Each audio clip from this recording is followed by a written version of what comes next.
If you liked the H2R headlamp by Olight, you're gonna love the newer version. This Perun is bad to the bone.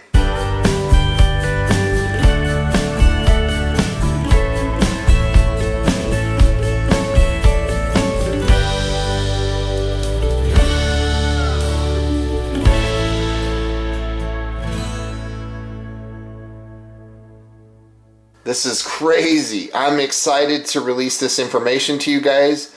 This one has a maximum output of 2,000 lumens. It's got a throw of 120 meters. 5-year warranty as always with Olight. Here's a look at the packaging, and let's read the back here together. It says, Perun is a multifunctional illumination tool powered by a 3500 milliamp hour 18650 battery with a maximum output of 2,000 lumens.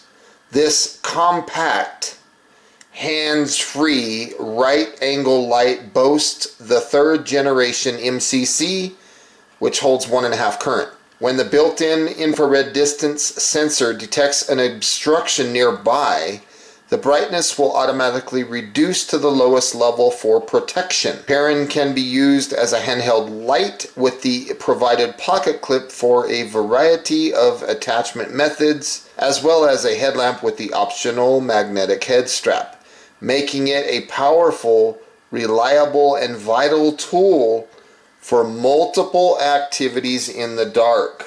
This head strap that is optional is the same exact strap that came with my H2R. I was happy about that. It has a magnet in it, as you can see. You don't even have to strap the light down. I mean, it's good to, but it's got a pretty decent little magnet on it. Okay, so I was happy that that head strap did not change. Now let's talk about the features here. It says multifunction use. Features right angle head, stainless steel pocket clip, and magnetic base for a variety of hands-free attachment methods to the body, backpack, hat, or steel components, quick and easy. Powerful performance, powered by a 3500 milliamp hour 18650 rechargeable battery with a maximum output of 2000 lumens. Equipped with an incredible MCC3 charging cable for 50% faster charging. Immersive Experience. The immersive operation provides a convenient experience for different applications and all new design compact body for an extremely firm grip, and we'll get to that. That is super cool. Looking at the specs of the light, you can see that we start off here on the right with Moonlight Mode of 5 lumens, and that'll last for 10 days. Then we go up to low of 30 lumens, lasting 47.5 hours. That's almost 2 days. Then we go up to medium of 120 lumens, which lasts for 15 hours. High on this one is 500 lumens. That's a pretty good amount of brightness for 4 hours of runtime. And then we have a turbo, and they've increased this to 2.5 minutes. That's cool, because most lights, turbo is like 2 minutes. So 2.5 minutes. Then to prevent overheating, it drops down to 800 lumens for an additional 160 minutes, so almost 3 hours. It's IPX8 waterproof down to 2 meters, impact resistant down to 1.5 meters, 3600 candela, and the weight with the battery is 120 grams or 4.23 ounces, 4.41 inches in length or 1.02 inches in diameter. 112 millimeters in length or 26 millimeters in diameter. Package here includes the Perun with a battery, the USB magnetic charging cable, the lanyard, the user manual. Just like a lot of their packaging, they have like a little magnet here on the side, which is kind of cool. Then you open it up and you see this note. Thank you for being a part of the Olight family. Your support is why we do this. Enjoy, Olight team. Thought that was cool. Now right here it talks about removing the insulation strip from the battery and the head of the flashlight. It hasn't changed. It talks about the magnetic charging cable, but right here this talks about the lens. It says make sure that you don't get obstructions on the lens, otherwise it'll turn the brightness level down to low. It also says that you don't want to scratch that lens, because that sensor, if it's a big enough scratch, this light will only work in low mode. So make sure that you don't get that thing scratched. So first look at the light. Man, beautiful. Look at that. There is the black portion right there, which is the infrared sensor. And you can see that it has this little thing that covers the lens. So when they ship these guys, or when they handle them, they don't get scratched. So you got to remove that film. Leaving that film on could potentially make that infrared sensor get blocked and not perform as well. But the way this thing is designed is awesome. Magnetic charging. You see you got a nice dual direction pocket clip here. Says Olight, and you look at the tube of the body of the battery tube here, it's a lot different than, let's say, the Baton Pro.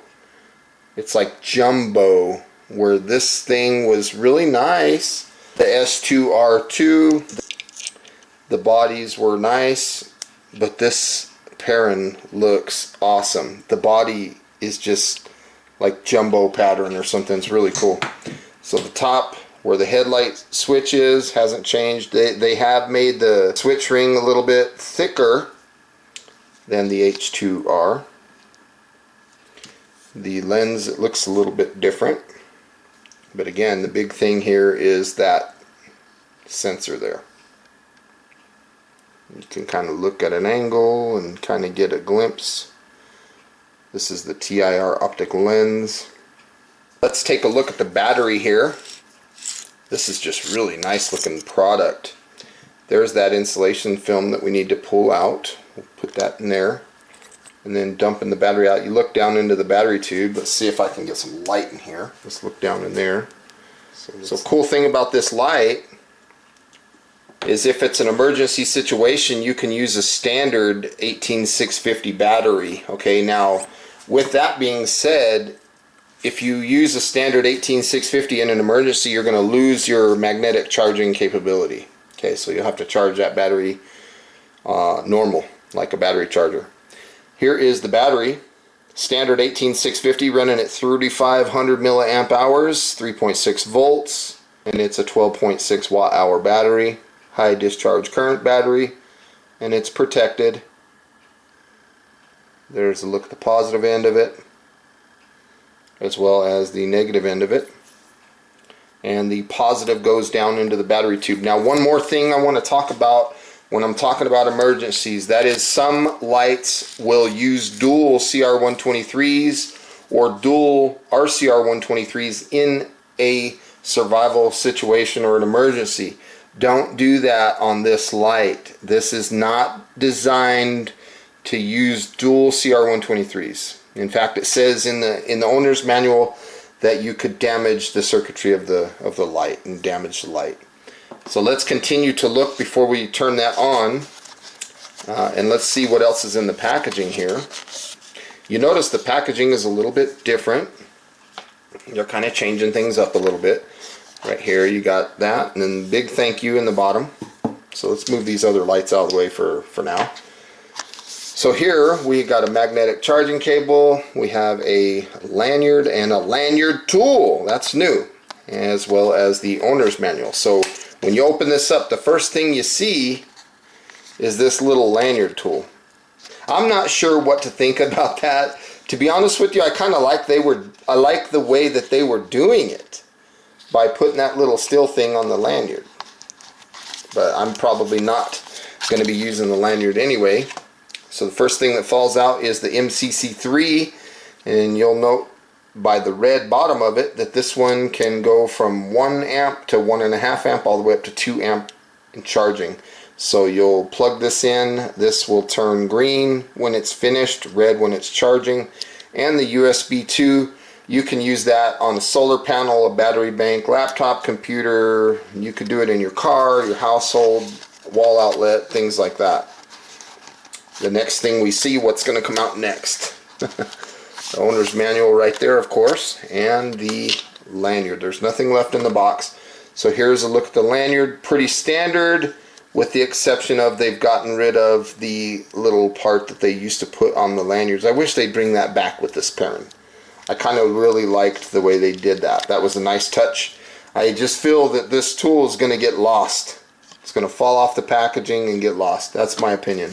So looking at the owner's manual, it's very simple. Talking about the light. Feel free to pause if you see anything interesting. They're talking about how to change this right here, how to operate the light. It does have a lockout mode, it has a SOS. It has a timed shutoff like the S series of lights. So I'm going to go ahead and get this thing started charging. Plug that in. And you see the indicator right now is green. And then once I place it on the light, it turns red, showing that it's charging, and I'm just going to let that sit. While I'm in the process of charging this light, I want to talk about the low battery warning system that this light has. The light will vibrate once every 30 seconds when the battery power is less than 10%. So when you feel this thing vibrating, you need to get it charged. Here you can see the charging indicator is green. So charging is complete. We can go ahead and take the light off of the charger at this point. But I want to talk about the user interface, how this light functions. And I'll just start with the lowest setting that it has, which is Moonlight Mode. This is 5 lumens. Now to access this Moonlight Mode, what I'll do is I'll push and hold the button until the light comes on. Again, this is 5 lumens for 10 days of runtime. Now to cycle through the modes, it's very similar to previous models of the Olights. And that is, we will push and hold this button down. You see that it went up to low. This is 30 lumens. This is going to last 47.5 hours. So almost 2 days on this setting. If we push and hold a little bit more, we'll bump that guy up to medium. Medium is 120 lumens. This will last 15 hours. And then push and hold a little more, we'll get this light up to high. 500 lumens, 4 hours of runtime. This is a really good setting. Now to access turbo, we're going to double click quickly. 1, 2. You saw that it kind of brightened up nice and slow. This is 2000 lumens for 2.5 minutes, which is longer than the previous model had. And after 2.5 minutes, it'll drop down to 800 lumens, which is a higher rating after the step down than the previous model. And then from there, it lasts 160 minutes. So that's just short of 3 hours. Now, if I double press again from turbo, it'll go back to medium. See that? It won't go back to high, it'll go back to medium. Now if I push and hold, high, low, medium, high, low. If I go to turbo from low, and then I double press again, it'll go back to low. So it'll memorize Moonlight Mode, low, and medium from turbo. So here we are in Moonlight Mode, double press, goes to turbo, double press again, back to Moonlight Mode. Again, if we go up to low, double press into turbo, double press back to low. Up to medium, let's go to turbo, back to medium. And then when we go up to high, and we go to turbo from high, it'll come back to medium, not high. Now this light does not have a strobe function, but what it does have is an SOS setting. To access that, it's the same as what we would do to access strobe on other lights, and that is a quick triple click will enter the SOS mode. So now we'll just sit the light there and it'll do its SOS pattern. So that's very cool. If something gets too close to the light, this proximity sensor here will turn the light down to low until the object is removed out of the way. So let's go ahead and turn the light on. and we'll just set that right there. We'll take this object and we'll get a little bit close and watch what the light does. See how it dimmed? The object removes a little bit away, it brightens back up. Now of course that only works on medium, high, or turbo because it puts it back to low.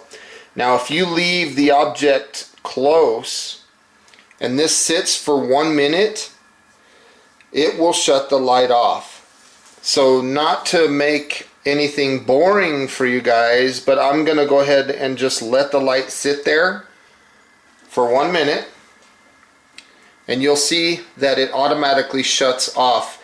It does this when it thinks that there's something in the way. I think this is really cool for if maybe you fall asleep and you had your headlamp on or something like that.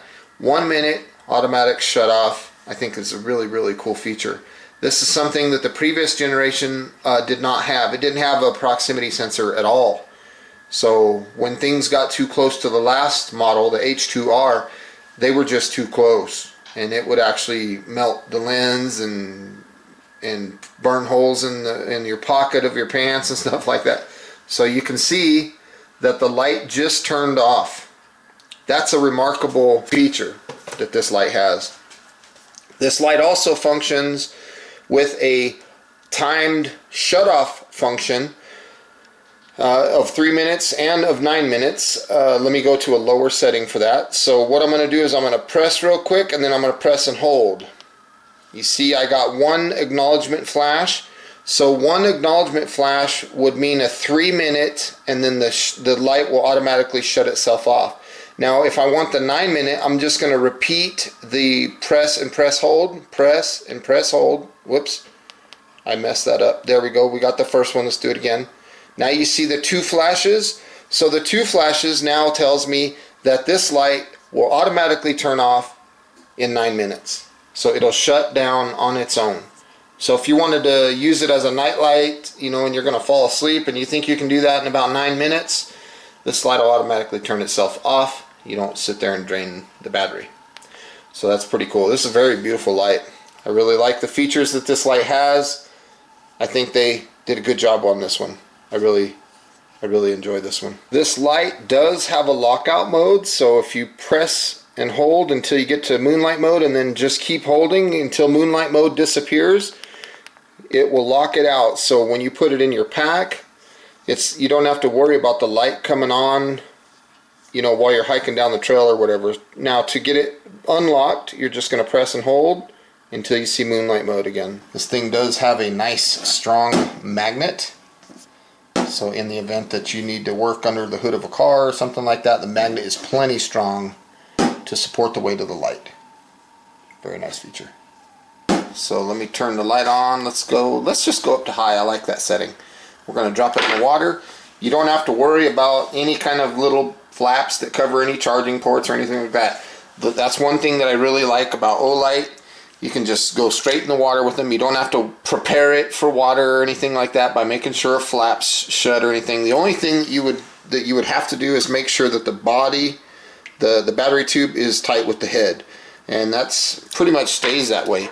In fact, on some of my lights, I'll take a light coat of Teflon tape and I'll put it on these threads here, and then I'll shut them, and then they are just shut. It doesn't bother it at all. Now let's go through the functions and make sure the light works. After testing it in the water, we're going to press and hold. There's Moonlight Mode. We're going to cycle through the modes: low, medium, high. Let's go from high to turbo. Double press, and a double press again will take us back to medium. Good. Let's go up to high, low, medium, high. Let's go to SOS. Okay, looks like SOS is working. Now let's turn the light off. Let's go to, let's say, Moonlight Mode, for example, and we'll try the timer. Okay, so I got 2 acknowledgement flashes. That's 9 minutes auto shut off.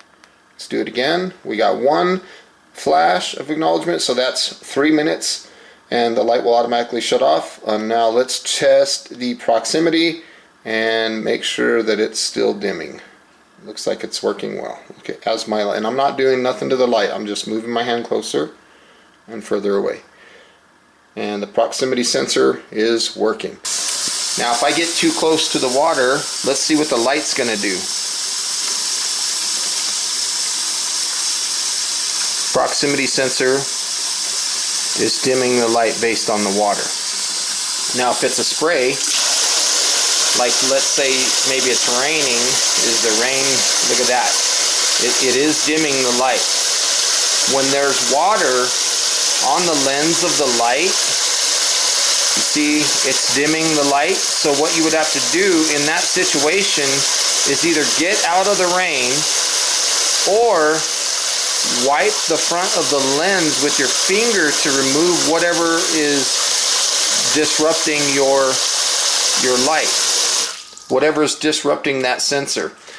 So what I'm saying is if you have a buildup of water on that proximity sensor, you've got to wipe that water off, or if you're going to wear the light in the rain, maybe tilt the head down a little bit so that the water will pool down on the bottom of the lens here, or run it upright so that the water falls downward away from that proximity sensor.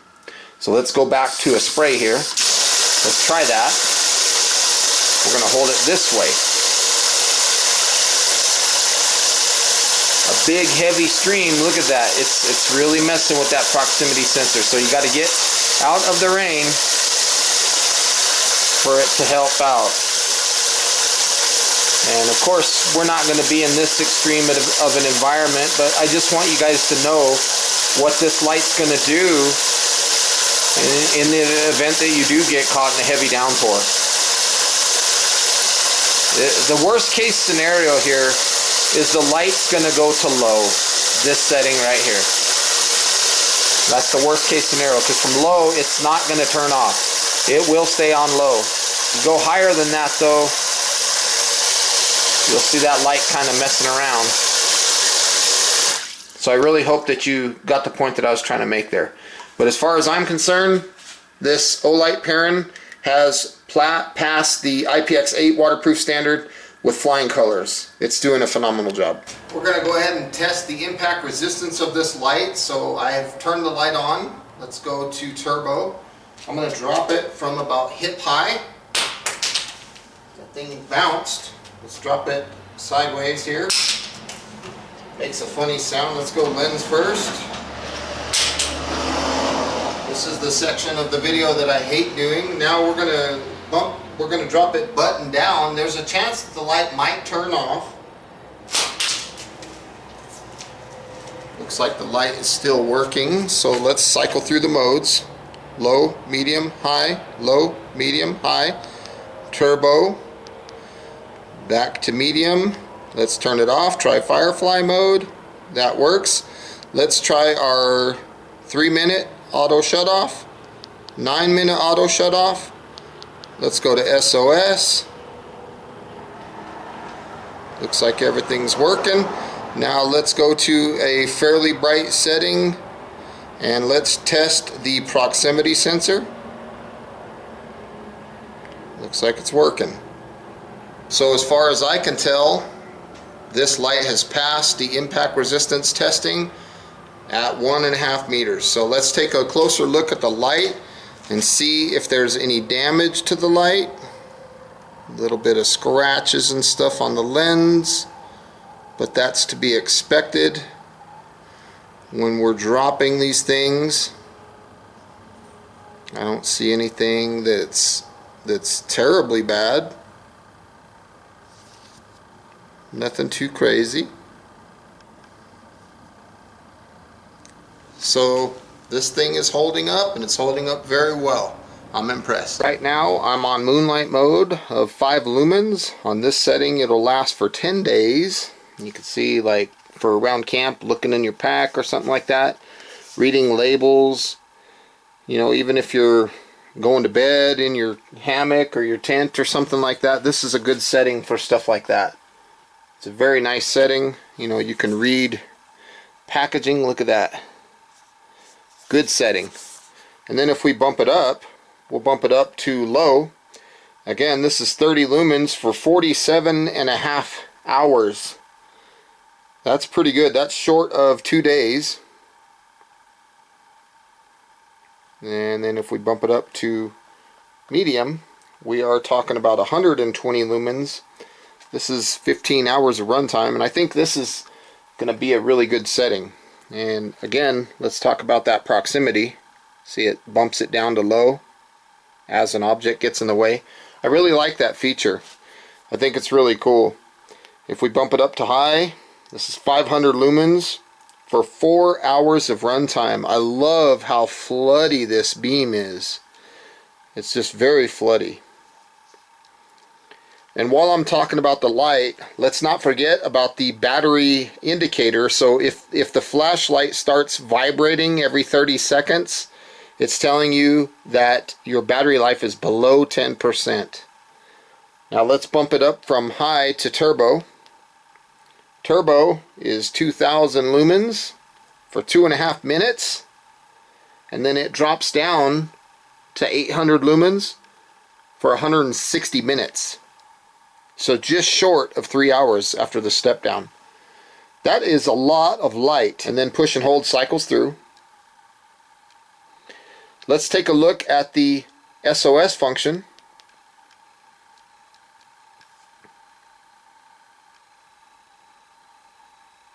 So I really like the light pattern of this light. It puts light everywhere. I'm pointing it up at the sky, down, pointing it down towards the floor, out in front, again up at the sky, towards the back wall behind me a little bit.